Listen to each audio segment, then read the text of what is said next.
வீடு கட்ட போறீங்களா? கண்டிப்பா நான் சொல்றேன், இந்த விஷயத்த டெஸ்ட் பண்ணி பார்த்ததுக்கு அப்புறமா நீங்க வீடு கட்ட ஸ்டார்ட் பண்ணுங்க.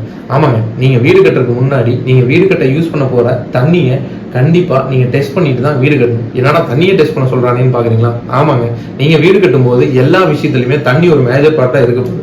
அப்படிங்கிறப்போ அந்த தண்ணியில ஏதாவது ஒரு பிரச்சனை இருந்துச்சுன்னா அது கண்டிப்பா உங்க பில்டிங்கையோ இல்ல வீட்டோட லைஃப் ஸ்பேனையோ டியூரபிலிட்டியோ அது கண்டிப்பா அஃபெக்ட் பண்ணும். அப்படிங்கிறப்போ நம்ம சோர்ஸ் ஆஃப் வாட்டர் போர்வெல்லா இருந்தாலும் சரி, வெள்ளா இருந்தாலும் சரி, கண்டிப்பா அதை டெஸ்ட் பண்ணி கன்ஸ்ட்ரக்ஷன் வாட்டருக்கு சூட்டபிளா அப்படிங்கிறத டெஸ்ட் பண்ணி பார்த்துட்டு அதுக்கப்புறமா யூஸ் பண்ணுங்க.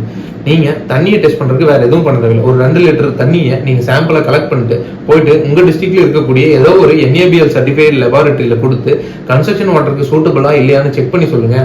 இல்லைன்னா IS 456 ஸ்டாண்டர்டுக்குரிய மாதிரி இந்த வாட்டர்ல இருக்கக்கூடிய பேராமீட்டர்ஸ் இருக்கான்னு செக் பண்ணி சொல்லுங்கன்னு சொல்லுங்க.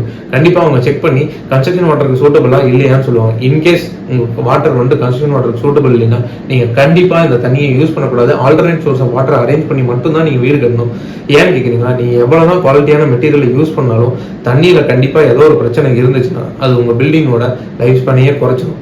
நீங்க அதனால கண்டிப்பா IS ஸ்டாண்டர்ட் படி உங்க தண்ணி கன்ஸ்ட்ரக்ஷன் வாட்டருக்கு சூட்டபிளா இல்லையா அப்படிங்கறத செக் பண்ணிட்டு நீங்க அதுக்கப்புறமா யூஸ் பண்ணுங்க. இந்த வீடியோ உங்களுக்கு யூஸ்ஃபுல்லா இருந்துச்சுன்னா சேவ் பண்ணிக்கோங்க. அதே மாதிரி எங்க சேனலை சப்ஸ்கிரைப் பண்ணிக்கோங்க. அடுத்த வீடியோல நாம தண்ணியில என்னென்ன விஷயங்கள் என்னென்ன அளவுல இருக்கணும், இன்கேஸ் அதுக்கு மீறினா என்னென்ன பிரச்சனைகள் வரும் அப்படிங்கறத பத்தி பார்க்கலாம்.